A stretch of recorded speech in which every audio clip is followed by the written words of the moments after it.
Bom dia, irmãos e irmãs. Graça e paz sobre a tua vida preciosa, né? Glória a Deus. Mais um domingo, né? Na presença do Senhor, mais uma semana vencida para a glória de Deus. Louvado seja o nome do Senhor. Uma semana de bênçãos, uma semana de vitórias, né? Que eu com a Esther estávamos aqui na expectativa de um teste, né? Que ao nosso ver tudo indicava que nós estávamos com o vírus, e louvado seja Deus, deu negativo, e nós estamos livres, porém trancados, não estamos evitando ao máximo de sair, né, e nos cuidando, tá bom, queridos? Vamos nos cuidar, vamos fazer a nossa parte, porque Deus não vai falhar na dele, como nunca falhou, né? Hoje é dia 19, Salmos 68 ao 72, eu escolhi o Salmo 68. Irmãos, irmãs, a propósito até da escolha do Salmo 68, porque Davi é uma figura fantástica, uma figura extraordinária, e a gente tem que aprender com Davi, né? Com as experiências dele. Queridos, os cenários na vida eu já disse isso algumas vezes, né? O cenário na vida dos heróis da fé não foi fácil para nenhum deles, mesmo aqueles homens que foram tremendamente, poderosamente usados por Deus, né, como profetas como Elias, como Eliseu, como Jeremias, como Ezequiel, como Isaías, homens como Moisés, como Eli, como Samuel e tantos homens, o apóstolo Paulo, né, passaram por experiências dramáticas, assustadoras. Mas o que é que manteve esses homens de pé? Olha, eles não ficavam olhando para o cenário que os levava à derrota, mas todas as vezes que eles tinham que enfrentar uma circunstância, como nós estamos enfrentando hoje, eles traziam à memória os feitos de Deus no passado. Eles traziam à memória a intervenção de Deus no passado, o Deus dos antigos, cuja forte mão rege e sustém os astros da amplidão. Então Deus não tem dificuldade nenhuma para agir na vida de cada um de nós, né? O Salmo 68 começa assim: levanta-se Deus, dispersam-se os seus inimigos.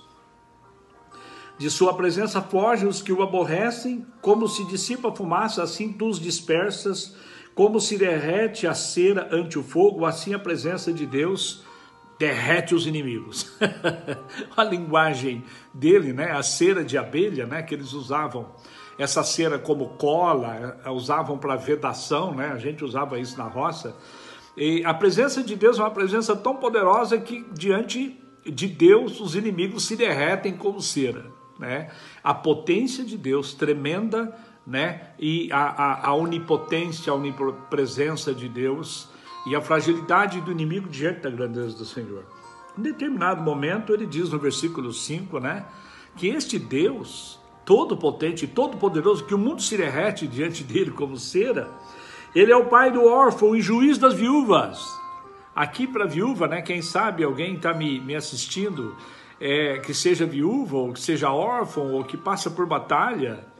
Davi lembra, ele é o pai dos órfãos, ele é o pai das viúvas, ele é o Senhor dessas pessoas frágeis, ele sustenta e ele guarda, né? Do versículo 7 até o versículo 10, Davi volta ao passado e traz alegações muito fortes para nós, dizendo que ele era o Deus que lá no Êxodo saiu com o povo, caminhou com o povo, lá no Sinai a terra se abalou na presença do Deus de Israel. Ali no Sinai Deus se revelou, copiosa chuva ele derramou, para a tua herança, quando já estava exausta, tu os restabeleceste. Traz à memória o Êxodo, traz à memória de que o nosso Deus é um Deus que o inimigo se derrete diante dele, traz à memória de que ele é o pai dos órfãos, juiz das viúvas, e um Deus que habita na sua santa morada, um Deus que faz com que o solitário more em família e tira os cativos e dá a ele prosperidade. Apela ao Êxodo, lembra do Deus que agiu no Êxodo.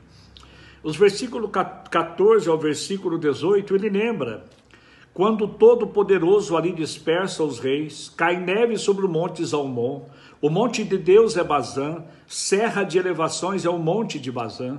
Porque olhais com inveja aos montes elevados, o monte de que Deus escolheu para a sua habitação, o Senhor habitará nele para sempre. E aqui ele fala, no versículo 17, do Monte Sião. É interessante a linguagem dos montes, né? O monte sempre ele evocava alguma coisa forte, um fator de proteção, né? E diz que o Deus que age em Zalmon, um Deus que age nas montanhas de Bazã, mas um Deus que se revelou em Sião, né? Na cadeia da montanha do Monte Sião, onde estava a cidade de Davi, onde estava Jerusalém, ali Deus se revela, ali Deus se manifesta, ali cuida dos seus filhos, ali ele envia as miríades de anjos para proteger a sua grei, para proteger o seu povo, para proteger as nações. E ele termina dizendo: reinos da terra, cantai a Deus, salmodiai ao Senhor, aquele que acima os céus da antiguidade, eis que ele faz ouvir a sua voz, voz poderosa. Tributai glória a Deus, tributai a majestade ao Deus de Israel. O nosso Deus é um Deus tremendo. É a percepção de Davi e o testemunho dele, né? Se você passa por lutas, se nós passamos por lutas, olhe para o passado, os marcos de vitória e livramento de Deus e glorifique a Deus com as batalhas do presente, porque o mesmo Deus que agiu no passado, age no presente.